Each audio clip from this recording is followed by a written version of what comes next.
Have you ever wondered why so many of us feel, well, perpetually unfulfilled in our romantic lives? Why we sometimes treat our partners like tiny dolls in a perfectly scripted little dollhouse, only to be bitterly disappointed when they inevitably go off script? Well, today we're diving into this explainer to explore a fascinating and honestly incredibly common psychological trap. We are breaking down what researchers call the myth of the magical other. Right off the bat, we're unpacking this deeply ingrained cultural illusion that a romantic savior is just going to swoop in one day and fix all of our problems. We literally see this everywhere, right? In movies, in books, in the stories we tell ourselves. But the reality is that relying on someone else to be your absolute everything isn't just unrealistic. It's practically a recipe for deep unhappiness. All right, Section 1, the perfect partner illusion, and why we seek a savior. To actually understand this painful cycle of relationship disappointment, we first need to figure out exactly what it is we're searching for. We have to identify the phantom we keep chasing. And that brings us to a really crucial definition from our source material. The magical other is this mythic romantic partner that we idealize to provide complete fulfillment and meaning in our lives. This belief usually crops up because we have an absence of other deep connections. Often, it's actually an unconscious attempt to fill a massive internal void left by missing parental love or early childhood emotional neglect. Deep down, we just want someone to step in and make us whole. Look at the extreme contrast we're dealing with here. On one side, you've got the magical other, this flawless savior who is expected to magically fix everything. On the flip side, we have a real partner, a wonderfully flawed human being who simply cannot meet all of your needs, and who requires mutual respect, not constant worship. The trap is that we put our partners on a tiny, impossible pedestal, expecting them to be the ultimate savior, rather than just accepting them as the imperfect human they actually are. Let's move right into Section 2, the psychology of projection, or mirrors in the mind. So, why do we constantly seek out this savior? Let's take a look at the psychological mechanics causing us to build these unrealistic relationship dollhouses in the first place. We create this myth for a few really deep-seated reasons. When we lack early parental love or solid deep connections, we end up projecting our unmet needs outward.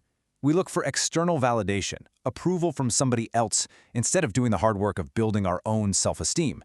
As the source material bluntly points out, it is incredibly normal for an unhealthy relationship to stem from deep, unaddressed pain, where we're basically just trying to desperately fill a childhood void using another person. Which brings us perfectly to projection. This is when your ego defends your ideal self-image by taking your own unmet needs or the traits you've disowned and literally placing them onto someone else. Think of projection exactly like a movie projector. You're shining your own hidden desires, your unhealed wounds, or your insecurities onto a blank human figurine, your partner. You aren't actually seeing them at all. You're just watching a movie of your own creation played out on them. And wow, does this go even deeper with concepts like the anima and animus? These are inner archetypes of feminine and masculine qualities that live inside of us. When we project these internal, mythic images onto a magical other, we idealize them as the perfect savior meant to fulfill all our hidden desires. By overlaying these inner archetypes onto our partners, we completely stop seeing them realistically. Now, this creates powerful, intoxicating obsession at the start of a relationship, but it absolutely guarantees inevitable disappointment. Because eventually the movie stops playing, and you realize they forgot to take out the trash. That brings us to Section 3, the burden of expectations and breaking the fantasy. Let's see what happens when the real, breathing person finally refuses to play their scripted role in our heads. I really want you to let this quote sink in for a second. Expectations in relationships are just resentments waiting to happen. Such a powerful takeaway from the source text. When we rely on someone else for our complete fulfillment, we are handing them a literally impossible task. Those heavy expectations, they do not build love. They guarantee future resentment because no human on earth can carry that kind of weight.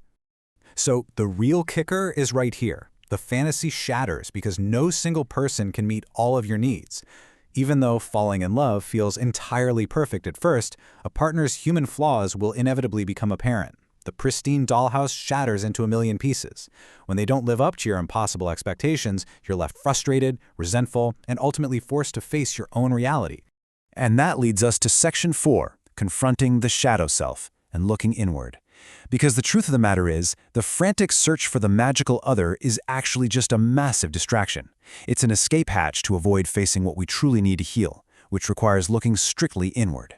What we find when we finally look inward is the shadow self. Your shadow contains all the unconscious aspects of your personality: the suppressed fear, the anger, the childhood pain, and any traits you've decided are unacceptable. Instead of demanding that a romantic partner fix us or hide these flaws for us, we have to be brave enough to look inward at the parts of ourselves we've kept hidden away in the dark. Notice the stark night and day contrast between these two paths. Disowning your shadow leads you straight into codependency and projecting your unmet needs onto a supposed savior. It's a dead end. But embracing your shadow, actually acknowledging your fears and your flaws, reclaims those lost parts of your identity. Integrating your shadow self is definitely uncomfortable, for sure, but it is the literal only way to achieve authenticity and stop placing unfair, crushing burdens onto the people you love. Let's move into the actionable roadmap in Section 5, Finding Fulfillment Within, Stepping Out of the Dollhouse. Now that we've busted the myth of the magical other and identified the root cause, it is time to step out for good. So, how do we do it? Here are 4 practical steps to break free from this trap. First, you've got to let go of the fantasy of the perfect partner. Second, clearly identify your own unmet needs. Third, you must find healthy ways to fill those needs yourself. Maybe that's through professional help or personal self-care practices. And finally, build your relationships on mutual respect, not desperate dependence. By following these steps, you take back your own power. You stop demanding that an external figure do all the heavy lifting for your emotional growth. A massive part of filling those needs yourself is nurturing your inner child. You have to validate your own childhood emotions and provide the exact care and support that was lacking in your past. You've got to develop radical self-compassion. Essentially, you are becoming your own caretaker, effectively reparenting your inner child so that you no longer require a magical other to come along and do it for you. And this brings us to the ultimate core truth of this entire explainer. True fulfillment comes from within. Healthy relationships are built on 2 whole individuals choosing to share their lives together, not 2 halves trying desperately to depend on one another for basic survival. When you finally step out of that miniature, idealized dollhouse, you get to experience the vast, incredibly beautiful reality of connecting with a flawed, real human being exactly as they are.